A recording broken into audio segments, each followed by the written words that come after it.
aujourd'hui le 30 juillet. Il est environ 2h30. Eh bien, Émile, ce que tu vois ici, c'est la turbine qui va sur le moteur. Étant donné qu'il faut attendre avant de recevoir les coussinets de bielle et les coussinets de vilebrequin, mais tant qu'à y être, on va mettre à profit ce temps-là pour remettre à niveau la turbine en question, le turbo. Tu vois, Émile, toi, ta vie commence. Moi, je suis un vieux monsieur. Dans ma vie, j'ai fait beaucoup de choses, toutes sortes de choses en plus.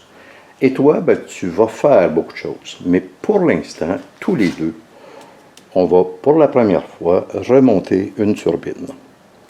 Qu'à cela ne tienne, lorsque on fait quelque chose pour la première fois, dans mon cas, lorsque je fais quelque chose pour la première fois, je me dis, bon, si je manque mon coup, qu'est-ce qui arrive?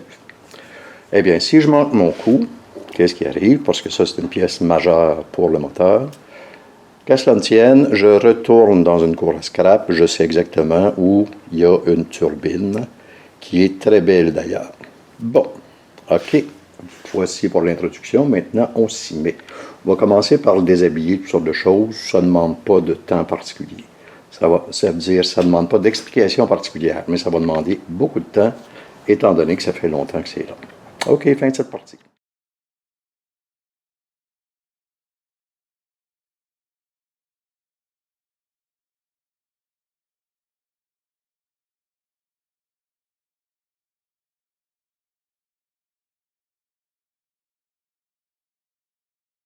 Bon, déjà en partant, c'est vrai, j'avais oublié de mentionner tantôt.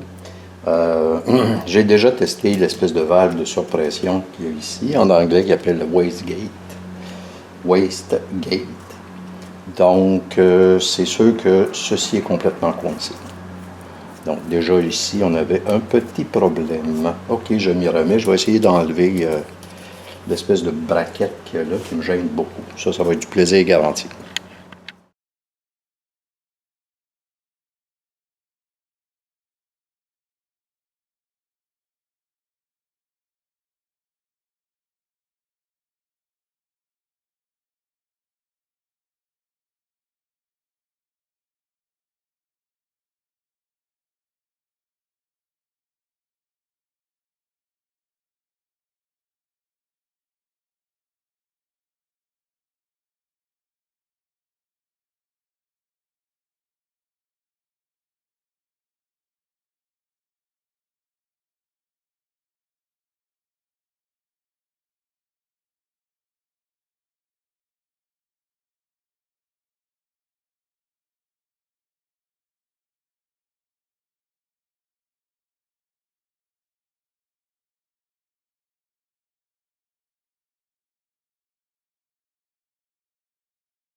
Actuellement, je vais défaire les 3-6 bolts qui retiennent la partie air pulsée vers la tubulure.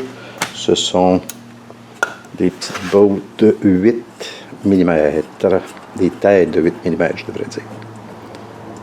Et là, on va séparer le tout.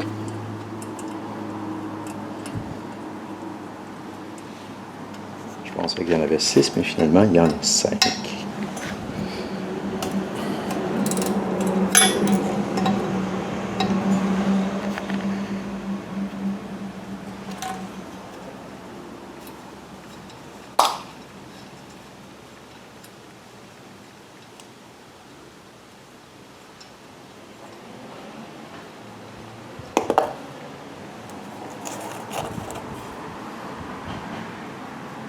Pourquoi est-ce que je défais ceci en passant? Tout simplement parce qu'il y a beaucoup d'huile là-dessus. Donc, il va falloir changer des cils ou des gasquettes. Comment séparer ceci maintenant?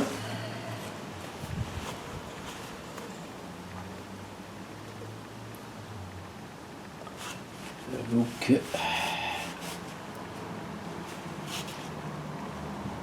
c'est un peu gênant de frapper là-dessus. Aujourd'hui, le 31 juillet. Il est environ 1h30, 13h30. Bon. Émile, mon père avait coutume, et oui, j'ai eu un père, moi aussi. Mon père avait une belle expression qui disait, écoutez, une expression de l'époque, patience et longueur de temps valent mieux que force et rage.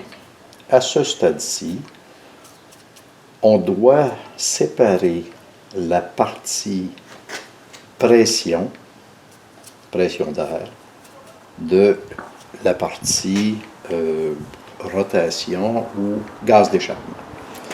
Bon, là, il faut y aller très délicatement si on ne veut rien briser, d'où l'expression. J'ai remarqué qu'il y avait ici une sorte de petite languette, il y en a une identique de l'autre côté. Et ces languettes-là, en général, sont beaucoup plus solides que tout le reste, et elles sont là pour être capables de disloquer le tout. Donc, j'y vais lentement mais sûrement et j'essaie de ne rien briser si possible. Je m'y mets.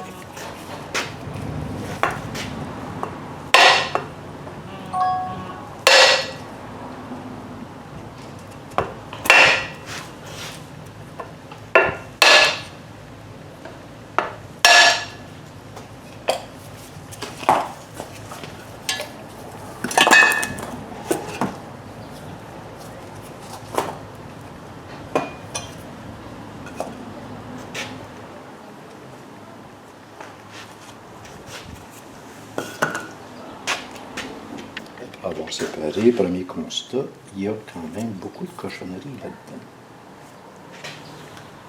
Il y en a à l'extérieur, mais il y en a aussi à l'intérieur. On dirait du sable. Alors, on va essayer de nettoyer ça le mieux possible. Maintenant que la première partie est séparée, donc, je vais essayer de séparer la deuxième partie. J'ai remarqué effectivement sur la turbine de pression, il a dû rentrer quelque chose de très désagréable là-dedans parce qu'il y a deux pales qui sont un tout petit peu crochues. Très curieux. Donc c'est peut-être quelque chose qui vient de l'intérieur parce que je vois assez mal ce qui aurait pu provenir de l'extérieur. OK, on s'y met. Délicatement toujours.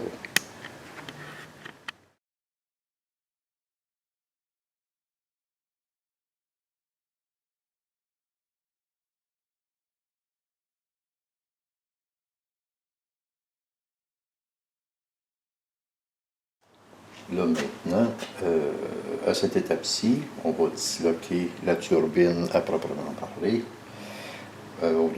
à une extrémité, c'est-à-dire celle-ci. Donc pour enlever les deux ailettes, ici, en fait c'est un axe qui transperce et qui vient chercher l'autre partie. Donc à cette étape-ci, la propriété elle est critique. Du côté échappement, on a une douille 12 mm à 12 pans et de l'autre, une 8 mm standard à 6 pans.